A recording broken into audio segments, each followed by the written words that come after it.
What if the greatest crime stories aren't the Netflix headliners, but the ones whispered in shadowy British pubs, tales too raw for America? Today, we crack open two British crime thrillers that slipped under the radar, revealing secrets that don't just ruin lives, they unravel whole worlds. Ready to face the truth next door? Let's dig in. The Glass Cage, 1996. Imagine North London of the 1990s. The rain hasn't let up for days. Brick council flats loom, stained and tired. The world outside pulses with the hum of the city. But in here, the air is thick with secrets. You hear the shatter, a window, late at night. But it's not the sound that haunts you. It's the silence that follows. This is The Glass Cage, a BBC original so rarely seen outside Britain. It's become a myth among crime thriller obsessives. Americans were busy binging Law and Order. Meanwhile, across the Atlantic, the real law was breaking down and nobody noticed. Let's step inside the flat, and let's just say, leave your expectations and your sense of safety at the door. Most American thrillers love a good chase, a dramatic courtroom, a bullet flying in slow motion. The Glass Cage throws that all out the window, literally. Here, suspense isn't built with car chases, but with the sound of a kettle boiling, the squawk of a radio, the sickly yellow of a street lamp that never quite reaches the corners of the estate. You meet Janine Carter, a single mother so worn down by the system, she barely flinches when the police come knocking. Her teenage son, Leon, is everything to her, a quiet, artistic soul caught in a world that sees only potential trouble. The council flat is their haven, but also their prison. Neighbors know too much but say too little. Every floorboard squeak, every cough through the wall is another secret waiting to explode. For American viewers used to glossy police procedurals, The Glass Cage is an alien planet. There are no heroes here, just survivors. And the only thing thicker than the London fog is the sense of dread. Late one night, Leon is found dead, stabbed, the body dumped in a stairwell so familiar he probably walked it every day of his life. The crime scene is heartbreakingly small. No grand cityscape, no panoramic shot, just blood on cold concrete, the buzz of a flickering light, and Janine's world falling apart. The police? Overworked, underpaid, and quietly cynical. Another one for the statistics, mutters a detective. The case is officially open, but nobody in the neighborhood expects much. Murders here are wallpaper. They fade, but they never really disappear. Here's the twist that makes The Glass Cage unforgettable. Janine doesn't break, at least not in the way the world expects. She's not the sobbing TV mother. She's steel, grit. She knows the police won't get justice for Leon. If she wants answers, she'll have to dig them up herself, one painful conversation, one hostile neighbor, one locked door at a time. This isn't just a story about grief. It's about rage, about what happens when the official channels of justice run dry. Janine becomes her own detective. She haunts the estate, retraces Leon's last hours, stares down the boys in hoodies who might know more than they're saying. She's met with blank faces, whispered threats, and that uniquely British brand of stonewalling. Best leave it alone, love. You don't want that kind of trouble. But Janine isn't backing down. She's already lost everything. What more can they take? Here's where The Glass Cage turns the screws. The deeper Janine digs, the more she realizes the killer isn't some distant monster. The danger is close. It might be someone she's shared a lift with, someone she's trusted to watch Leon, someone who calls her neighbor. The story is relentless in its claustrophobia. The walls of the estate close in until the outside world feels as unreachable as the moon. Here's the ugly secret at the heart of The Glass Cage. It's not just about one murder. It's about a society that quietly enables 1,000 tiny crimes every day. The estate's silence is its own form of violence. Witnesses won't come forward. Families are more afraid of the police than the killer. Even Janine's closest friends urge her to move on. This is where American audiences, used to tidy CSI endings, start to sweat. In The Glass Cage, evidence gets lost. Statements are retracted, and even the righteous find themselves tempted to look away. There's a sickening realism to every encounter. Janine discovers that justice is less about right and wrong and more about who you know, what you can prove, and how long you can survive the fallout. And all the while, the city rumbles on indifferent. The more Janine learns, the more dangerous her world becomes. Paranoia is constant. She can't trust her friends, her neighbors, sometimes even herself. The film blurs the line between reality and obsession. Janine's every move watched, every call possibly monitored, every knock at the door a new threat. Is she unraveling? Or is the estate gaslighting her? Every dead end in the case feels like another brick in the glass cage, transparent but inescapable.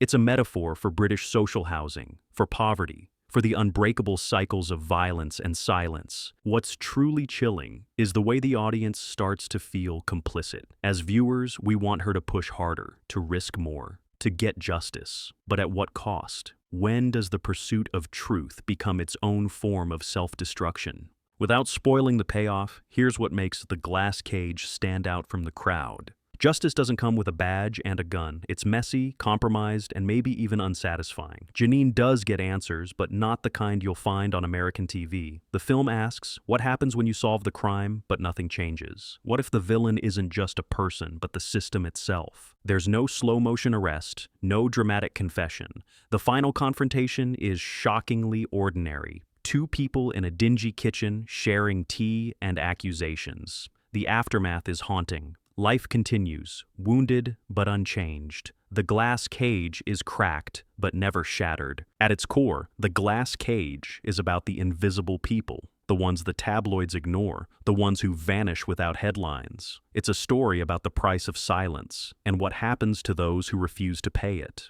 For American audiences, this film is a revelation. It's not that the US doesn't have poverty or violence or failed justice. It's that The Glass Cage refuses to glamorize any of it. The flat is not an arena for melodrama, but a real, lived-in world, messy, sad, and utterly believable. The story forces viewers to ask, would you speak up if it meant putting everything on the line? Or would you, like so many in the estate, turn away, close the curtains, and hope someone else does the hard work? Let's be real. There's a reason The Glass Cage never made a splash in the States. It's too raw, too real, and too critical of the systems we all pretend are working. It's not interested in easy answers or marketable heroes. Its protagonists are damaged, desperate, and sometimes deeply unlikable. The film isn't on Netflix. You won't find fun cosplay or viral memes. What you get is a story that lingers, that itches at the back of your mind, that makes you uncomfortable long after the credits roll. But that's the point. The Glass Cage doesn't want to be forgotten. It wants to haunt you. So, here's the million-dollar question, and it's not for the faint of heart. If you lived in Janine's flat, if you heard that late-night shatter, if you faced the blank stares and locked doors, would you keep fighting? Or would you too become part of the silence? That's why The Glass Cage is the British crime thriller Americans need to see, because it refuses to let any of us off the hook. The Guilty, 2013. Imagine a summer afternoon, the kind that rarely comes to the English suburbs. Kids running in sprinklers, barbecue smoke hanging in the air, and the dull thump of pop music seeping from half-open windows. You blink, and suddenly, a boy is missing. Not just any boy. Callum Reid, a golden-haired 6-year-old whose laugh echoes across the playground, whose face will soon be on every lamppost and news bulletin. Parents are frantic, neighbors trade nervous glances, and somewhere in the crowd, the truth slips quietly away. This is The Guilty, the ITV miniseries that somehow never got the red carpet treatment in the US. But forget glitz, this is British crime at its most raw, exposing the dark underbelly of seemingly ordinary lives. The Guilty isn't just a whodunit, it's a psychological reckoning for a whole community, and by the end, nobody gets out clean. From the very first frame,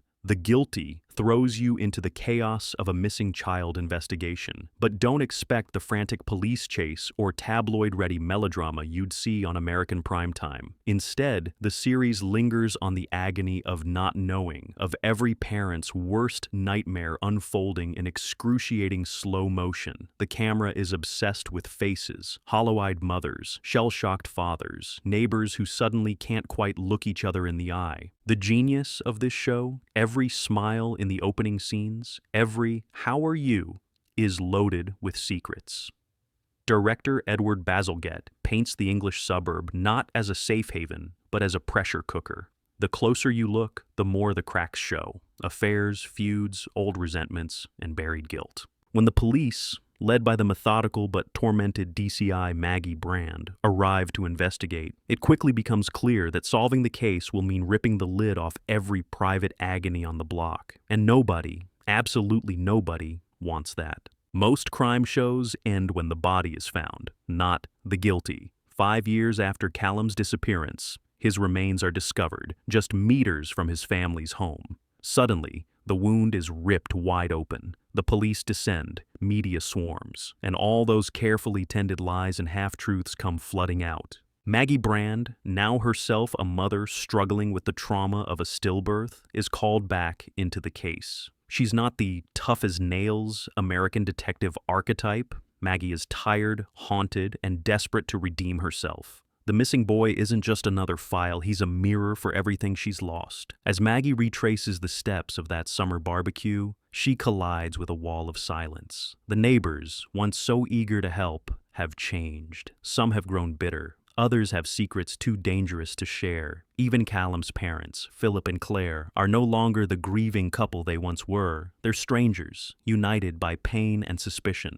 What makes The Guilty so relentlessly gripping is its devotion to uncomfortable truth. The investigation moves not through gotcha moments or sudden confessions, but through painstaking, often humiliating interviews and forensic drudgery. We see the police hit brick wall after brick wall, promising leads dry up. Witnesses contradict themselves. The more Maggie pushes, the more resistance she meets. Every episode is a lesson in how trauma warps reality. Neighbors recall the same day in wildly different ways, each version protecting someone, hiding something. A father's anger, a mother's shame, a friend's misplaced loyalty. Everyone has a motive, but nobody has an alibi. As a viewer, you're swept into a tide of suspicion. Could the killer really be the affable dad next door, the lonely teenage boy seen lurking at the party? Or someone closer, someone so normal it hurts to consider? If The Glass Cage is about claustrophobia, The Guilty is about corrosion, the way guilt seeps into every aspect of life, eating away at love, trust, and sanity. This isn't just a police procedural, it's a psychological thriller. Maggie Brand, consumed by her own guilt, begins to see herself in the grieving parents. She obsesses over every missed clue, every bad call. The weight of her own losses threatens to destroy her judgment. Meanwhile, the community begins to fracture. Some want justice at any cost. Others want to forget. Families turn on each other. Old betrayals are dredged up and new ones are born. The crime isn't just unsolved, it's contagious, infecting everyone who lived through that terrible day. Perhaps the most devastating moments are the quietest ones. A mother sobbing in her parked car, a father standing in his dead son's bedroom, neighbors who can't meet each other's eyes in the supermarket. The Guilty never lets you escape the agony of not knowing, of wondering whether, with one different choice, everything could have turned out differently. Let's be blunt. If you're used to the crisp resolution of CSI or the heroics of Law and Order, The Guilty will break your heart. This is crime drama as social tragedy. The ending, when it comes, is devastatingly believable. There is justice of a kind, but it's incomplete, compromised, and leaves everyone permanently altered.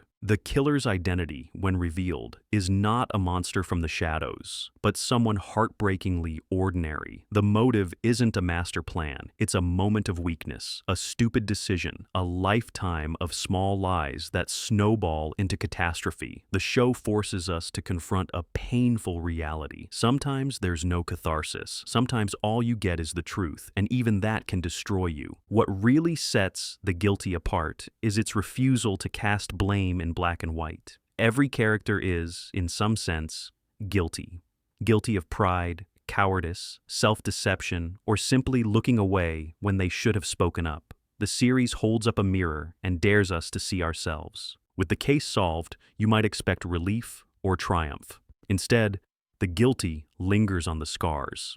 The family isn't fixed. The neighborhood doesn't return to normal. The truth, though necessary, is radioactive. It leaves lasting damage. In a powerful final sequence, Maggie Brand looks around at the families left behind. She's helped bring justice, but she's also ripped apart what little innocence the community had left.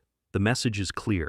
In the search for truth, you might lose more than you ever expected. In real life, as in the best British thrillers, the price of knowing is sometimes too high to bear. So why did American audiences never get hooked on The Guilty? Maybe it's because the show refuses to let you off the hook. There's no vicarious thrill, no distance from the pain. The suburban setting is too familiar, the faces too real. The tragedy feels like it could happen anywhere, even on your street. For US viewers used to crime solved in 45 minutes, the relentless ambiguity and psychological depth of The Guilty can be unsettling. It's not just about who did it, but about who let it happen and what that says about us all. It demands we ask, how well do you really know your neighbors? What secrets are you willing to keep? And what would you do if everything fell apart? Even if The Guilty never got a US streaming deal or a glossy remake, it remains a quiet masterpiece in the British crime tradition. It's proof that the best mysteries aren't about the crime, but about the people left in its wake. It's about the corrosive power of guilt, the fragility of memory, and the impossibility of closure. Years after the credits roll, you'll find yourself thinking about Callum, Maggie, and all the broken people left in the shadow of that English summer. It's a story that sticks, unsettling, unresolved, and unforgettable. So here's the question The Guilty leaves us with.